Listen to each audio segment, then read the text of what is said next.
Siguro eto na lang para sa pangingialam nyo sa grupo namin sa pagtatrabaho, ha? Ano na lang, matibay naman yung nakapagsabi sa atin, di ba? Wow, matibay yun. Sige. Kilala ko nagsabi. Hindi, kaalam namin ni Rapa. Sige. Para sa grupo kasama natin. namin sila Moyo nun. Sabi mo, eto. Alam mo na yan, yung sa may napasensya ka ng Kiro na napagsabi sa amin na isa kang party talaga ng Vendetta. Tapos ito, saksain mo, ito ang bawi ng aming grupo sa pangingialam nyo sa tindahan sa oras ng trabaho namin.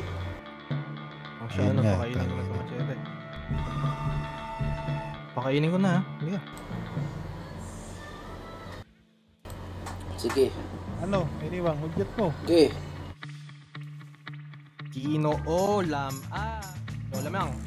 Loy. Balik tayo kung ano sasabihin nito. Sagot ko naman dyan, ginong lamang. Pasensya ka na, ginong lamang. Talagang pagkakatiwalaan yung nagsabi sa amin at partikaw talaga ng grupong Vendetta eh. Siguro, eto na lang para sa pangingialam nyo sa grupo namin sa pagtatrabaho, ha? Eto na lang.